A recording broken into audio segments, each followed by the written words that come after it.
আসসালামু আলাইকুম। সংবাদে আপনাদের সবাইকে স্বাগতম। প্রথমে থাকছে সংবাদ শিরোনাম। প্রথমেই জানিয়ে দিব, ইরানের সাথে যুদ্ধে পরাজয়ের পরই নেতানিয়াহুর বিচার শুরু। এর পরেই জানিয়ে দিব, ইরানের আকাশ নিরাপত্তায় উড়ল পাকিস্তানের ফাইটার জেট। তারপরেই জানিয়ে দিব, ইরানকে যখন শাসাচ্ছেন মার্কিন প্রেসিডেন্ট ডোনাল্ড ট্রাম্প, ঠিক তখনই তার জন্য এক দুঃসংবাদ নিয়ে হাজির উত্তর কোরিয়া। সর্বশেষ জানিয়ে দিব, ইরানের নতুন ফাঁদ, আবারও হু হু করে বাড়ছে তেলের দাম। দর্শক, এতক্ষণ শুনছিলেন সংবাদ শিরোনাম। এখন জানাবো বিস্তারিত জানার আগে আপনি যদি চ্যানেলে নতুন হয়ে থাকেন তাহলে আমাদের চ্যানেলটি সাবস্ক্রাইব করুন, আর কোন জায়গা থেকে দেখছেন এবং শুনছেন তা কমেন্ট করে জানান।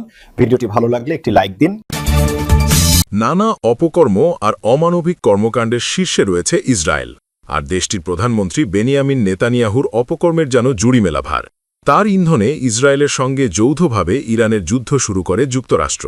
শুধু তাই নয়, ফিলিস্তিন, লেবাননে নেতানিয়াহু নির্বিচারে যেসব হামলা করেছেন, সেই হামলার কারণে সারা বিশ্বের মানুষের কাছেও তিনি নিন্দার পাত্র হয়ে পড়েছেন। তবে নেতানিয়াহুর কথায় ইরানের সাথে যুদ্ধ শুরু করে মহা বিপদে পড়েছেন মার্কিন প্রেসিডেন্ট ডোনাল্ড ট্রাম্প। আর তাই যুদ্ধ শুরুর ৪০ দিনের মাথায় নিজের বোকামি থাকতে ইরানের সাথে যুদ্ধবিরতির জন্য পাকিস্তানের শরণাপন্ন হয়েছেন ট্রাম্প। ট্রাম্প যখন যুদ্ধবিরতির প্রস্তাব নিয়ে এগিয়ে যাচ্ছে, ঠিক তখনই ইসরায়েলের নাগরিকরা নেতানিয়াহুর বিচারের জন্য সরব হয়েছেন। একদিকে ইরানের সাথে পরাজয়ের গ্লানি, অন্যদিকে যুদ্ধ শেষ হতে না হতেই নিজের বিচার শুরু, আর তাতে মহা বিপাকে পড়েছেন নেতানিয়াহু। ১ মাসেরও বেশি সময় ধরে চলা ইরানের যুদ্ধে দখলদার দেশ ইসরায়েলে এতদিন ধরে জরুরি অবস্থা জারি ছিল। তবে ইরানের যুদ্ধবিরতি ঘোষণার পর থেকে যেন স্বস্তি ফিরেছিল ইসরায়েলের সাধারণ মানুষদের মধ্যেও। কিন্তু এই যুদ্ধবিরতি ঘোষণার মাত্র কয়েক ঘণ্টার মধ্যেই দুশ্চিন্তায় ঘুম হারাম হয়ে গেছে ইসরায়েলের প্রধানমন্ত্রী বেনিয়ামিন নেতানিয়াহুর। কারণ এতদিন ধরে করে আসা তার অপরাধের এবার বিচার শুরু হতে যাচ্ছে বলে জানা গেছে। ইসরায়েলের প্রধানমন্ত্রী বেনিয়ামিন নেতানিয়াহুর বিরুদ্ধে দীর্ঘদিন ধরে চলমান দুর্নীতির মামলার বিচার কার্যক্রম আগামী রোববার থেকে আবারও শুরু হচ্ছে। ইরানের সঙ্গে যুদ্ধবিরতির পর ইসরায়েল জুড়ে জারি থাকা জরুরি অবস্থা তুলে নেওয়ার ঘোষণা আসার পরই দেশটির আদালত এমন সিদ্ধান্ত নিয়েছে বলে বৃহস্পতিবার এক মুখপাত্র জানিয়েছেন। নেতানিয়াহুর বিরুদ্ধে আনা অভিযোগগুলোর মধ্যে রয়েছে ঘুষ গ্রহণ, বিশ্বাসভঙ্গ এবং জালিয়াতি। তবে তিনি সব ধরনের অভিযোগ অস্বীকার করেছেন। ২০১৯ সালে তার বিরুদ্ধে আনুষ্ঠানিক অভিযোগ গঠন করা হয় এবং ২০২০ সালে বিচার কার্যক্রম শুরু করা হয়। আর দোষী প্রমাণিত হলে তার কারাদণ্ড হতে পারে। আর এটি ইসরায়েলের ইতিহাসে প্রথম ঘটনা যেখানে কোনো ক্ষমতাসীন প্রধানমন্ত্রীকে ফৌজদারি বিচারের মুখোমুখি করা হচ্ছে। যদিও যুক্তরাষ্ট্রের প্রেসিডেন্ট ডোনাল্ড ট্রাম্প নেতানিয়াহুর পাশে অবস্থান নিয়ে ইসরায়েলের প্রেসিডেন্টের প্রতি তাকে ক্ষমা করার আহ্বান জানিয়েছেন। এ নিয়ে ইসরায়েল আদালতের বিবৃতিতে বলা হয়েছে, জরুরি অবস্থা প্রত্যাহারের ফলে বিচার কার্যক্রম পুনরায় স্বাভাবিকভাবে শুরু হবে। রোববার থেকে বুধবারের মধ্যে নেতানিয়াহুর দুর্নীতির মামলা শুনানি অনুষ্ঠিত হতে পারে বলে জানানো হয়েছে। পাকিস্তান যেভাবে ইরান যুদ্ধ বন্ধে মধ্যস্থতার উদ্যোগ নিয়েছে, সেটা যথেষ্ট সাহসের এবং ঝুঁকির কাজ, বিশেষ করে যেখানে একটি পক্ষ হচ্ছে ইসরায়েলের মতো গণহত্যাকারী একটা রাষ্ট্র এবং ট্রাম্পের মতো একজন রাষ্ট্রপতি, যারা এর আগে আলোচনাকারীদেরকেও হত্যা করতে ছাড় দেননি। বিভিন্ন গণমাধ্যমের খবরে বলা হচ্ছে, পাকিস্তানের রাজধানী ইসলামাবাদে যুক্তরাষ্ট্র ইরান যুদ্ধ বন্ধে শান্তি আলোচনায় অংশ নিতে ইরানি প্রতিনিধি দল যাচ্ছেন, যার নেতৃত্বে ইরানের পার্লামেন্টের স্পিকার ও পররাষ্ট্রমন্ত্রী আব্বাস আরাকচি রয়েছেন। কিন্তু এখনও তাদের প্রাণহানির শঙ্কা রয়েছে, কেননা ইসরায়েল এখনও তাদেরকে হত্যা করে বসতে পারে। আপনি আর একা নন, ইউনিভার্সাল কার্ডিয়াক হসপিটাল আপনার হৃদয়ের আরও কাছে। আর তাই পাকিস্তান ফাইটার জেট পাঠিয়ে তাদেরকে বহনকারী প্লেনকে নিরাপত্তা সুরক্ষা প্রদান করে নিয়ে এসেছে ইসলামাবাদে। পাকিস্তানের এই স্কোর্টের মধ্যে ছিল JF-7 এবং F-6 যুদ্ধবিমান। সেই সাথে নজরদারি করার জন্য ফ্লাইং রাডার হিসেবে ছিল AWACS, অর্থাৎ airborne warning and control system. অর্থাৎ পাকিস্তান নজরদারি করছিল ইরানি নেতাদের বহনকারী প্লেনের উপর কোনো হামলা হয় কিনা, আর যদি সেরকম কোনো হামলা হতো তাহলে সেটা মোকাবেলা করার জন্য তাদের যুদ্ধবিমানও প্রস্তুত ছিল। ভিডিওটি পাকিস্তানের জনপ্রিয় এবং প্রভাবশালী ইলেকট্রনিক মিডিয়া নেটওয়ার্ক বোল নিউজ তাদের অফিসিয়াল হ্যান্ডেলে প্রচার করেছে। এছাড়া বিভিন্ন ফ্লাইট রাডার ইরানের বন্দর আব্বাস থেকে পাকিস্তান পর্যন্ত ফাইটার জেট ট্র্যাকও করেছে। বাস্তবে অবশ্য তাদের উপস্থিতির কারণে আর কেউ হামলা করবে না। তারপরেও এরকম ক্ষেত্রে মধ্যস্থতা করাও যে সহজ কোনো কাজ নয়, সেটা পরিষ্কার। যদিও ইরানের তাসলিম নিউজ এজেন্সি দাবি করছে যে ইসলামাবাদে ইরানি প্রতিনিধি দলের পৌঁছনোর খবরটি সত্য নয়, আর লেবানন বিষয়ে যুক্তরাষ্ট্র তার প্রতিশ্রুতি পূরণ না করা পর্যন্ত আলোচনায় স্থগিত থাকবে। ইরানকে যখন শাসছেন মার্কিন প্রেসিডেন্ট ডোনাল্ড ট্রাম্প, ঠিক তখনই তার জন্য এক দুঃসংবাদ নিয়ে হাজির উত্তর কোরিয়া। আকাশে আগুনের গোলক আর মাটির নিচে কম্পন নয়, এবার এক অদৃশ্য মারণাস্ত্রে বিশ্বকে কাঁপিয়ে দিল পিয়ংইয়ং। উত্তর কোরিয়ার রাষ্ট্রীয় সংবাদ মাধ্যম KCNA আজ ভোরে এক চাঞ্চল্যকর ঘোষণা দিয়েছে।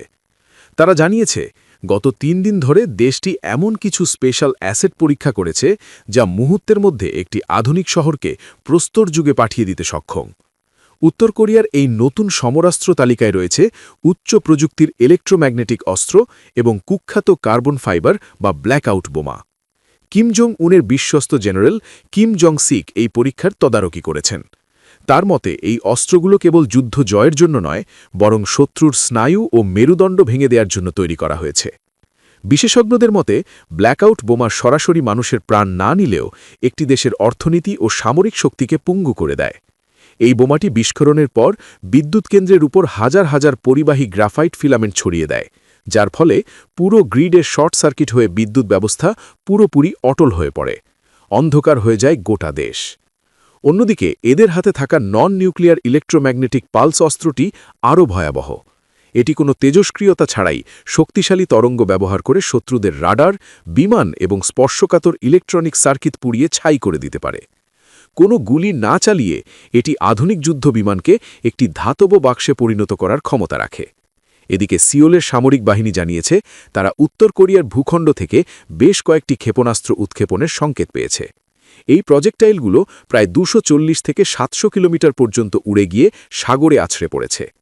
তবে শুধু ইলেকট্রিক বোমা নয়, উত্তর কোরিয়া তাদের পারমাণবিক ক্ষমতা সম্পন্ন ওয়াসং-11 ব্যালিস্টিক মিসাইলের জন্য নতুন ধরনের ক্লাস্টার ওয়ারহেডও পরীক্ষা করেছে।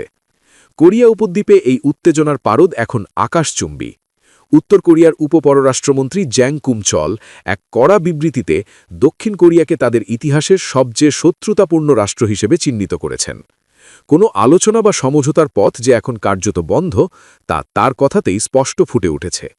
সম্প্রতি দক্ষিণ কোরিয়া থেকে উত্তর কোরিয়ার আকাশে ড্রোন অনুপ্রবেশের ঘটনায় পরিস্থিতি আরও ঘোলাটে হয়েছে।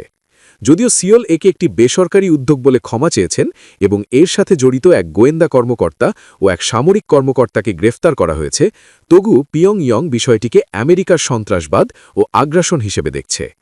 কিম জং উন গত মাসেই হুঙ্কার দিয়ে বলেছিলেন, আমেরিকার আগ্রাসন ঠেকাতে উত্তর কোরিয়ার পারমাণবিক সক্ষমতা একমাত্র রক্ষা কবচ।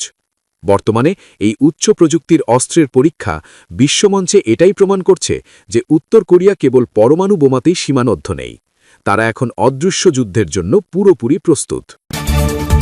মধ্যপ্রাচ্যের ভূ রাজনৈতিক উত্তেজনা এবং সরবরাহ ব্যবস্থার অচল অবস্থায় বিশ্বজুড়ে জ্বালানি তেলের বাজার আবারও উত্তপ্ত হয়ে উঠেছে। সৌদি আরবের তেল স্থাপনায় হামলা এবং কৌশলগতভাবে গুরুত্বপূর্ণ হরমুজ প্রণালীতে জাহাজ চলাচল স্থবিরতার কারণে আন্তর্জাতিক বাজারে তেলের দাম এখন ঊর্ধ্বমুখী।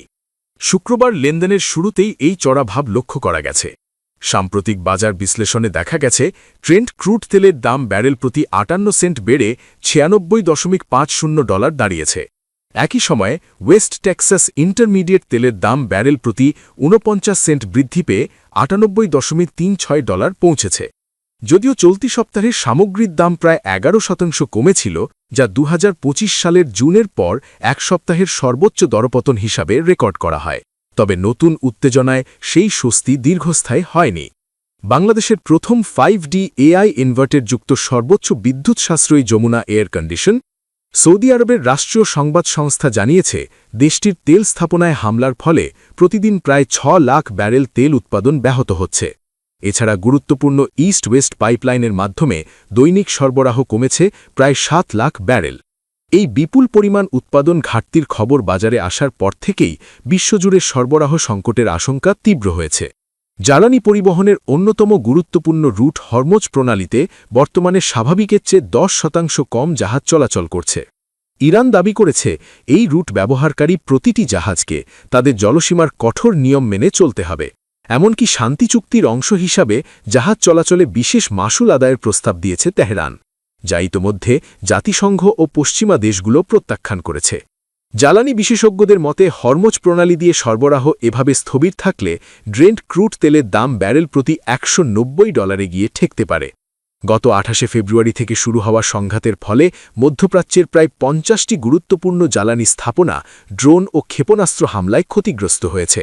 জেপি মর্গানের তথ্যমতে এর ফলে ওই অঞ্চলে দৈনিক 24 লাখ ব্যারেল তেল পরিশোধন ক্ষমতা নষ্ট হয়েছে। যদিও পাকিস্তানের মধ্যস্থতায় বর্তমানে একটি ভঙ্গুর যুদ্ধবিরতি চলছে, কিন্তু মধ্যপ্রাচ্যের অস্থিতিশীল পরিবেশ জ্বালানি বাজারে অস্থিরতা বজায় রেখেছে।